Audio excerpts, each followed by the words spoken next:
Corona संक्रमण की दूसरी लहर में अब कोरोना के मरीजों में लगातार गिरावट देखी जा रही है, लेकिन मौतों में कोई खास गिरावट दर्ज नहीं हो रही है। सरकार की ओर से कोरोना की इस रफ्तार को रोकने के लिए कई प्रयास किए जा रहे हैं, जिनका असर अब जाकर देखने को मिल रहा है।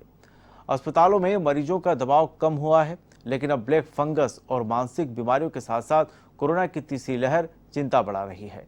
हालांकि इनको लेकर भी सरकार के निर्देशों पर कई अस्पतालों ने काम करना शुरू कर दिया है। राजधानी जयपुर के जयपुरी अस्पताल कोरोना की पहली लहर के बाद दूसरी लहर में मरीजों का इलाज करता रहा। ऐसे में अब आने वाली चुनौतियों को लेकर किस तरह काम कर रहा है, इसको लेकर अस्पताल अधीक्षक डॉक्टर सुनीत सिंह राणावत से खास बातचीत की संवाददाता लोकेश ओला ने।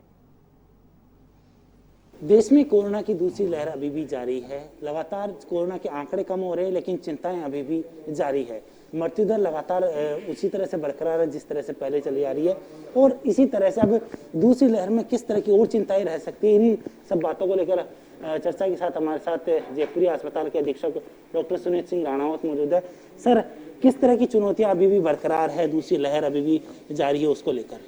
देखिए, चिंताएं तो डेफिनेटली हैं। लोगों में बहुत भय है कि आगे वाली लहर, जब दूसरी लहर को देखा ये पहले से ज़्यादा खतरनाक महसूस की गई, जिसके लिए सर पर्याप्त तैयारियां भी थी, और ये आंकलन लोग बाग कर रहे हैं कि शायद तीसरी लहर और भी भयानक आएगी।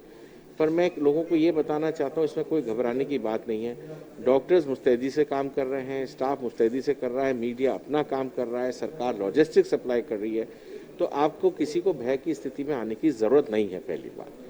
दूसरा, तरह तरह की भ्रांतियां आ रही हैं कि बच्चों भी इसमें इफेक्ट होंगे, छोटे लोग, उम्र के लोग बाग इसमें इन्फेक्ट होंगे, तो उसमें कतई नहीं घबराएं। जैसे जयपुरी अस्पताल की जहाँ तक मैं बात करूँ, कल ही मैंने मेरे पीडियाट्रिक डिपार्टमेंट से बात की है।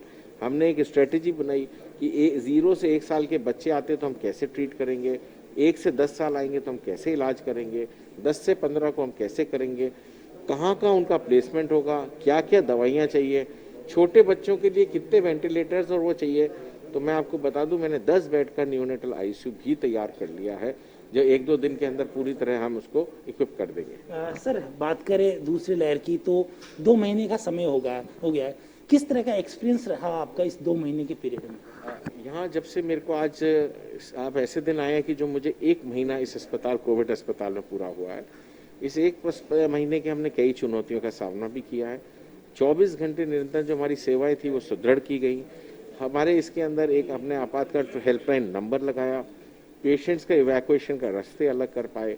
हम एक अलग जो इससे रिलेटेड है, कोविड के ऊपर महामारी के बाद जो कॉम्प्लिकेशन होते हैं जैसे म्यूकोरमाइकोसिस, उसका वार्ड हम बना पाए। हम पोस्ट कोविड एक साइकोलॉजिकल ट्रीटमेंट जो पेशेंट्स को दे रहे हैं, हम एक काउंसलिंग वार्ड बना पाए, और हमारे स्टाफ को इतना मोटिवेट कर पाए कि वो स्टाफ पूरी तरह 100% अटेंडेंस के साथ हमारे साथ कंधे से कंधे मिला के खड़ा है। और आगे मैं उम्मीद करता हूँ वो और अच्छा मुकाम पे हमको लेके जाएंगे और अच्छी बेहतर सर्विसेज दे पाएंगे। और ये आप ही आकलन कीजिए, आज जयपुरिया की सर्विसेज कैसी आपको महसूस हो रही है बाहर पब्लिक से। हमको अपने बारे में कुछ नहीं कहना है। सर, 2 महीने के इस पीरियड में एक बड़ी आबादी कोरोना संक्रमित हुई है। ऐसे में इसके साइड इफेक्ट भी बहुत देखेंगे, मानसिक रूप से देखें या फिर बात करें शारीरिक रूप से, जिसमें ब्लैक फंगस भी एक महामारी बनकर आया है सामने। उसको निजात पाने के लिए और जो तनावपूर्ण जो वातावरण रहा है इस समय, उसको निजात पाने के लिए मरीजों को किस तरह की सुविधाएं हैं वो देने का काम किया जा रहा है। देखिए, इसके अंदर बहुत बड़ी तो चिंता की बात है। जो इससे कॉम्प्लिकेशन की बात कर रहे हैं, म्यूकोरमाइकोसिस, जो आप ब्लैक फंगस की बात कर रहे हैं, हमारा अस्पताल पायनियर था। हम सबसे पहले एक वार्ड बना पाए। वार्ड बनाने के बाद हमने पेशेंट्स एडमिट करे, और अब तक हम 6 मरीज उसको ऑपरेट भी कर चुके हैं। जो अभी आप हफ्ते भर पहले सुना म्यूकोरमाइकोसिस, तो उसमें जयपुरी अस्पताल कहीं पीछे नहीं है। एक अग्रणी भूमिका निभाई हमारे स्टाफ ने, हमारे डॉक्टर्स ने, हमारे ENT एनेस्थीसिया डिपार्टमेंट ने, जो उससे लड़ पाया। अभी भी हमारे पास 2 नए पेशेंट्स हैं, तो इस समय मेरे पास 8 से 9 पेशेंट्स हैं, तो जिनको 2 पेशेंट्स का हम कल ऑपरेट भी करने जा रहे हैं।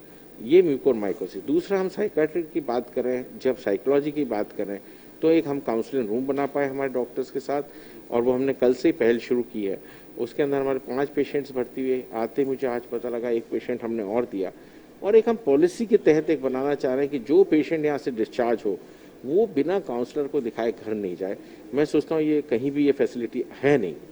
जो आज हमने डेवलप किया। सर बात करें तीसरी लहर की, तो क्या लगता है उसमें किस तरह की जो समस्याएं हैं वो आ सकती है? क्या वाकई में बच्चे ही उससे संक्रमित होंगे या फिर बड़े भी और अन्य वर्ग भी इसमें इनकी जो शामिल हो रहेगा?